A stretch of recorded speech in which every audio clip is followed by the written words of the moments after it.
Week 5 was the most trying yet for the players. Richard Jota has left battery camp.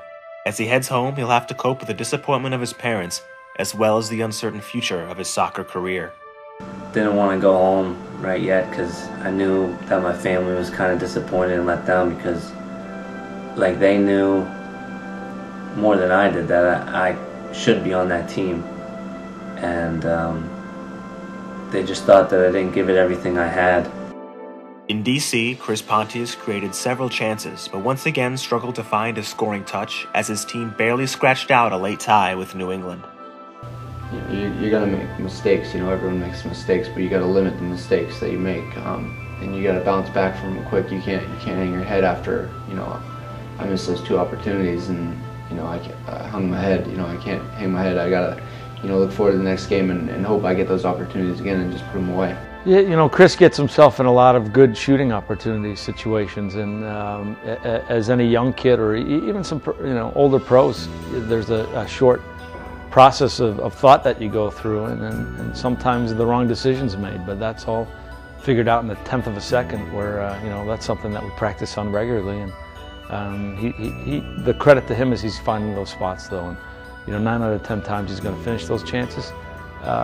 Again, the game dictated that it didn't, but I think he's a guy that's going to learn from that, and give him that opportunity again, he's going to bury it in the back of the net. For the second week in a row, first overall pick Steve Zakuani found himself subbing off the bench for Seattle. His 45 minutes weren't enough to help his team find the net against the Western leaders, Chivas USA.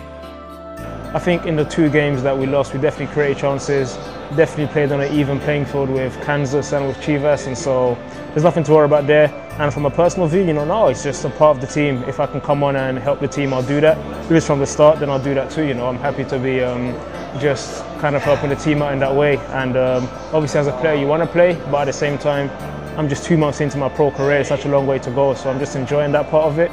And hopefully we can bounce back this weekend against San Jose. For Gene Alexander, the growing pains continued as cracking the RSL lineup continues to prove a difficult venture. The 2-0 loss to New York only made it worse. Richardson is round the ball in a promising position. Glory is on the charity. It's a bullseye for the Red Bulls. Frank dribble. He's found on Howard here. Who scores? Brilliant header by the Red Bulls. The tournament yours. As the Galaxy traveled north to face San Jose, one bright spot for the group was seeing AJ De La Garza in the lineup for LA. But a Pablo Campos goal just 5 minutes into the game would sour that feat for De La Garza and the Galaxy.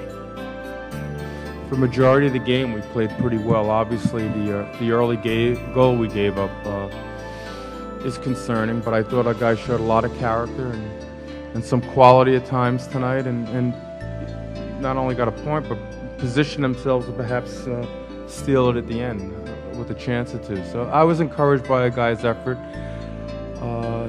Some young players are still learning, and that's all part of the process. But I think for the first time going on the road this year, it was all right.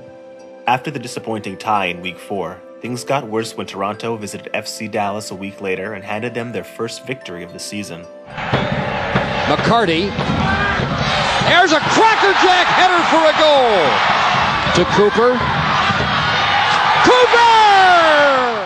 The trying times of Week 5 clearly illustrate how Season 1 as a professional can be a grueling experience. Next time on Rookie Life. Things look up for some.